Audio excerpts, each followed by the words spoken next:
नमस्कार, मैं नेहा जैन, सह आचार्य भूगोल, श्री प्रताप सिंह बारट राजकीय स्नातकोत्तर महाविद्यालय शाहपुरा भलवाड़ा। पूर्व में हमने मानव पर्यावरण संबंधों की अवधारणाओं के अंतर्गत नियतिवादी विचारधारा का अध्ययन किया था।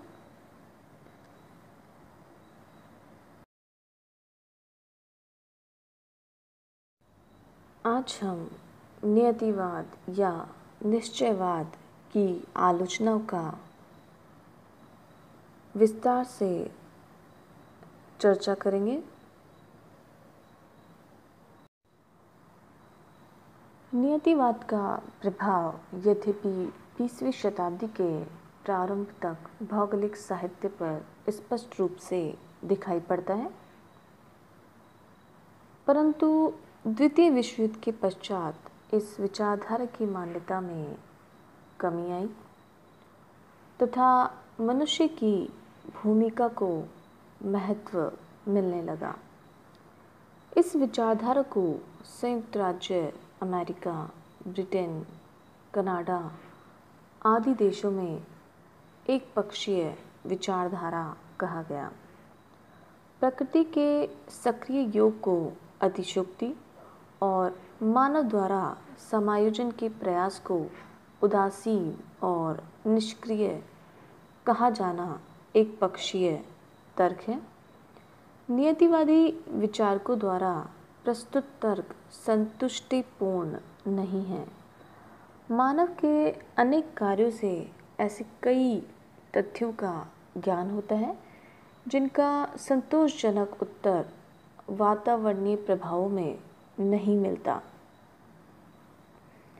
मानव ने अभूतपूर्व खोज, शोध, अन्वेषण तथा वैज्ञानिक विधियों के द्वारा प्रकृति प्रदत्त प्रतिकूल परिस्थितियों को अपने अनुकूल बनाकर उनका निरंतर विकास किया है।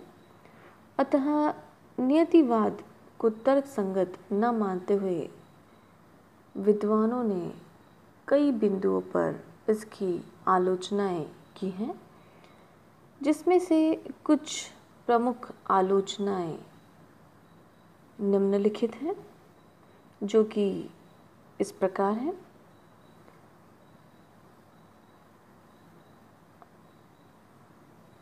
प्रथम, समान भौगोलिक दशाओं में भी भिन्न भिन्न संस्कृति पाई जाती है।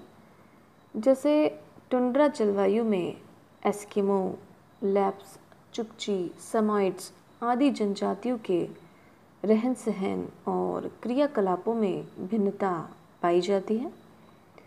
इसी प्रकार मेघालय में खासी, गारो, जैंतिया की वातावरणीय दशाएं मिजोरम की लुशोई जाति से मिलती जुलती हैं, लेकिन इनकी खान पान, रहन सहन, शारीरिक संरचना, स्वभाव, साक्षरता का स्तर आदि सभी विभिन्न हैं। अतः संस्कृति वातावरण से पूर्ण नियंत्रित नहीं होती है। द्वितीय, समान भौतिक दशाओं में मानव का विकास समान नहीं है। जैसे कि कांगो और अमेजन बेसिन में उतना विकास नहीं हुआ जितना कि इंडोनेशिया और मलेशिया में देखने को मिलता है। अर्थात विकास हेतु बुद्धि, कौशल और तकनीकी ज्ञान की आवश्यकता होती है, जो कि मानवीय पक्ष का द्योतक है।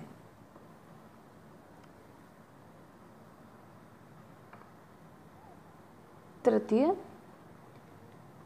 कृषि कार्य यद्यपि प्रत्यक्ष रूप से प्रकृति से प्रभावित होते हैं, लेकिन उत्तरी उच्च अक्षांशों में गेहूं की कृषि, भूमध्य सागरीय क्षेत्रों में गेहूं, जैतून, अंगूर आदि की कृषि मरुस्थलीय क्षेत्र और बीहड़ क्षेत्रों में सघन कृषि, साथ ही साथ उर्वरकों के उपयोग से उत्पादन में वृद्धि मानवीय प्रभाव को परिलक्षित करते हैं।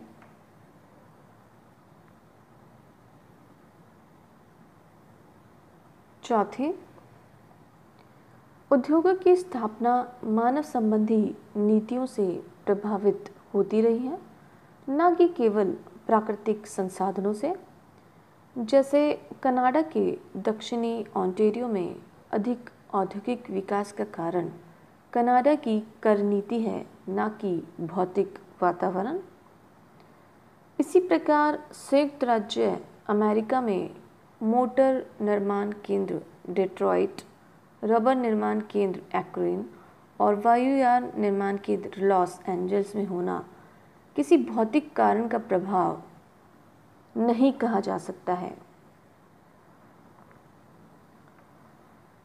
पांचवी, संसार में महानगरों का स्वरूप मनुष्य ने निश्चित किया है, न कि प्राकृतिक वातावरण ने। विश्व के कई महानगरों की अवस्थिति तटीय और आंतरिक भागों में होना मानवीय चयन या उसकी छांट को परिलक्षित करता है। जनसंख्या का वितरण मानवीय कारकों से भी प्रभावित होता है, जैसे कि ऑस्ट्रेलिया में केवल गौर वर्ण लोगों का निवास, चीन में पूर्वजों की कब्रों की पूजा के कारण प्रवास नहीं करना आदि।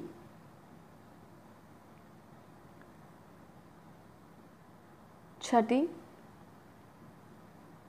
सभ्यताओं के विकास के लिए केवल उपयुक्त जलवायु ही प्रमुख कारक नहीं है। प्रतिकूल परिस्थितियों में भी सभ्यताएं विकसित हुई हैं।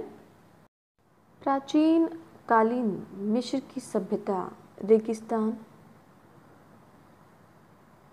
में विकसित हुई है। इसी प्रकार इंका सभ्यता एंडीज के बीहड़ में विकसित हुई है।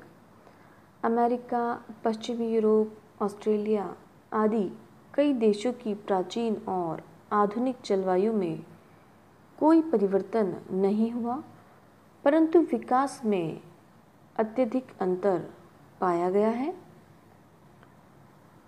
सातवें, OH के स्पेट ने वातावरणीय नियतिवाद को दुराग्रहपूर्ण विचार मानते हुए कहा है कि मानव बिना वातावरण का कोई अस्तित्व नहीं है, अर्थात वातावरण अकेला अर्थहीन है।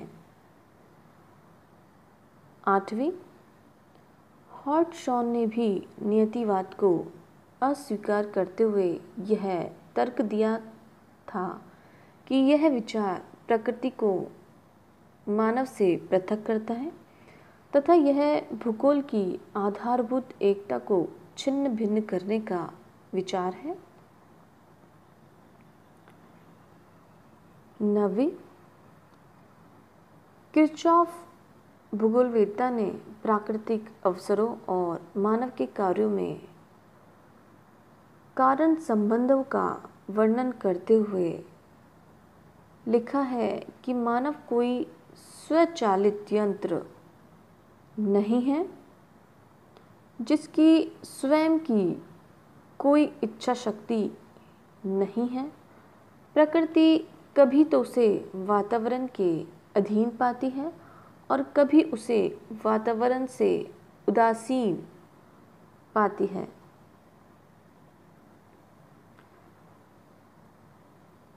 अतः सारांशतः यह कहा जा सकता है कि प्रकृति और मनुष्य अंतर संबंधित है, किंतु कहाँ किसका नियंत्रण कमज़ोर अथवा समाप्त होता है, यह देश और काल के साथ मानवीय गुणों के आधार पर ही कहा जा सकता है। अर्थात नियतिवादी विचारधारा पूर्णतः संदेह से घिरी हुई विचारधारा कही जा सकती है। तो ये थी नियतिवादी विचारधारा की कुछ प्रमुख आलोचनाएं, जिसके कारण संभववाद अस्तित्व में आया।